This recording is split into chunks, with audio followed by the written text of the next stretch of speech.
teu fogo arde em mim e muda o meu viver. Sou o teu templo, sou o teu altar. Sacrifício vivo quero oferecer. Então, a letra já começa dando uma pancada. Porque ela já começa falando assim, olha, o teu fogo arde em mim. Teu fogo, teu Espírito Santo arde em mim, arde no meu peito, no meu coração, na minha vida, no meu espírito, na minha alma.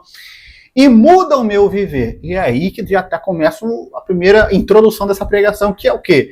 Infelizmente, muitos querem sentir o fogo do Espírito, muitos querem ter essa experiência com Deus, mas não se permitem ser mudados pelo autor desse fogo, né? Provavelmente você já deve conhecer alguém que querem ter experiências com Deus, que querem, Senhor, arde fogo, e canta e chora e rodopia, aquela coisa toda, mas não se permitem ser mudadas pelo Espírito Santo. E não tem como o crente ter um encontro com Deus, ter um encontro com Jesus, ser visitado pelo Espírito Santo e não ter uma mudança de vida, e não ser mudado, não ter o seu caráter forjado pelas Escrituras. Não tem como.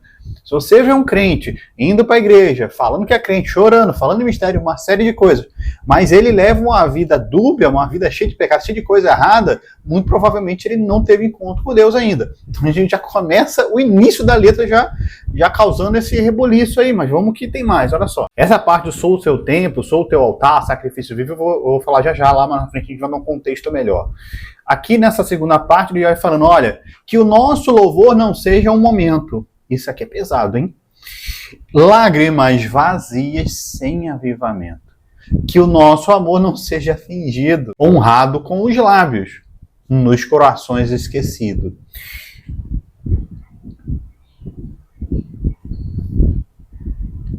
E a gente vê muito isso no dia a dia dentro da igreja. Eu já vi muito isso ao longo desses anos que eu tenho de cristão dentro de igreja, tocando e ministério de louvor. Eu já vi muitos casos de você ver pessoas ali chorando no momento do louvor, se entregando, falando em mistério, rodopiando, girando, aquela coisa toda. E assim, nossa, a pessoa está sendo abençoada, está sendo ministrada, ela está entregando a Deus o seu melhor. Mas quando acaba o culto, você vai ver que é outra pessoa. Já viu isso? Você já viu? Coloca nos comentários aí se você já conheceu, já viu esse tipo de coisa, né? Dentro da igreja, num retiro, numa vigília, a pessoa canta, pula, rodopia, se entrega naquele momento, mas no dia a dia, quando você vai na casa da pessoa, quando você tem a oportunidade de trabalhar com ela, você vê que os comportamentos, o jeito de falar, o dia a dia daquela pessoa não tem nada a ver com aquele momento. Você fala, parece que você só adora Deus no momento. Então é o que a letra está sugerindo aqui. Ela fala, olha, que o nosso louvor não seja só um momento. Não é só para um domingo. Que o nosso louvor seja todo dia. Lágrimas vazias, sem avivamento. Sim, eu já vi muita gente ali chorando, se entregando à presença de Deus e... Entendeu? Adianta do quê? Nada. Só chorou, só se emocionou. Às vezes é só emoção. Pois de que vale ter as poesias mais lindas, as harmonias mais brilhantes, se não há verdade em nós? Isso aqui é pesado. Pois de que vale ter tudo e não ter nada, te dar meus lábios e não a minha alma? Eu quero me entregar a ti, entregar minha vida como adoração. E às vezes a gente está preocupado em cantar canções lindas, com uma letra profunda, aquela coisa que, caraca, agora Deus vai ficar bolado comigo. Eu vou falar um negócio para Deus que eu vou impressionar Deus. E dentro de nós a gente está vazio. Não adianta ter tudo isso, não ter verdade. A gente canta no domingo, mas na segunda a gente enfia o pé no pecado e de lá não sai mais, até o próximo domingo. O que adianta? Em cantar lindas canções e a minha alma está mais apegado às coisas do mundo, ao pecado, aos prazeres, que adianta? Que ele diz, eu quero fazer diferente, eu quero me entregar. Eu não quero entregar só uma parte do meu corpo, meu de lábios, eu quero entregar minha vida inteira, meu coração, a minha vida como adoração. Aí continua, não vale a pena só me emocionar, aquilo que a gente acabou de falar, né? Você tá lá colocando a música, eu tô sentindo um negócio, uma vontade de chorar, e às vezes é só de fato emoção. Aí, como é que eu sei que é emoção ou que é o Espírito Santo agindo no meu coração? Simples. Se você ouviu aquela canção num domingo, se emocionou, chorou e sentiu, e na segunda não mudou nada, você continua praticando as mesmas coisas, nada mudou, lamento, você só se emocionou. Porque quando o Espírito invade o nosso peito, a gente não consegue viver a mesma vida. A gente não consegue levar as mesmas práticas, falando do mesmo jeito, se comportando, sendo o mesmo pai, sendo o mesmo filho, sendo o mesmo marido, o mesmo... Não dá, não tem como. Se eu não for a canção que alegra a ti, Deus não quer uma canção que saia da minha boca. Ele quer que eu seja a canção. Deus não quer que a gente cante, Ele quer que a gente viva. Porque uma coisa é a gente falar, Senhor, eu abro mão dos meus sonhos, abro mão da minha vida, e um monte de promessa, e chega na segunda-feira e a gente não faz nada. Ah, não, foi só uma música. Deus não quer que você prometa, Ele quer que você viva uma vida no altar. De que adianta se o meu coração não queima por ti. Essa é a parte mais forte e importante, eu peço a sua atenção agora. E o fogo arderá sobre o altar, continuamente sobre o altar, e não se apagará, e não se apagará, e fica repetindo ali algumas vezes. Muito bem. Esse trecho aqui, ele traz de forma explícita o texto de Levítico. E aí eu preciso que você preste atenção, porque agora vai começar a aula dessa que essa música traz aqui. Por quê? Porque olha só, que às vezes você está aqui assistindo esse vídeo querendo mais experiências com Deus. Aqui você está nesse vídeo, você talvez já tenha se emocionado ao cantar essa canção e sentindo o desejo de buscar mais a vontade de Deus, de abandonar velhas práticas, de agradar a Deus na sua vida, com a sua música, com o seu ministério, com seus talentos. E é aqui que esse trecho da canção vai te pegar, porque olha só, o que acontecia lá em Levítico que essa canção está trazendo? O Deus chega para o sacerdote e fala, olha, do lado de fora, você tem lá o tabernáculo, né? Você tem lá o Santo dos Santos, onde ficava a arca, o véu, você tinha o lugar santo, onde os sacerdotes faziam os seus sacrifícios, e tinha o átrio, certo? O lugar onde o judeu poderia ir ali fazer seus sacrifícios e tudo mais. Então, era ali, do lado de fora, havia um altar, em que era oferecido os sacrifícios. Até aqui talvez você já deve ter ouvido falar, mas talvez o que você ainda não deva ter se atentado é que Deus dá uma ordem para o sacerdote. Ele falou o seguinte, esse altar precisa estar aceso continuamente. Esse fogo desse altar não pode se apagar. E quando a gente lê essa canção do jeito que está aqui, não sei você, mas pode ser que te deu uma ideia de tipo, o fogo arderá sobre o altar continuamente e não se apagará, e não se apagará. E pode ser que de forma até implícita nos dê uma ideia de que é o Espírito Santo que tem essa missão de fazer com que esse fogo não se apague em nós. Quando na verdade o que a Bíblia diz é justamente o contrário. Deus dá a ordem para o sacerdote, fala assim, olha, esse fogo não pode se apagar. Uma ordem.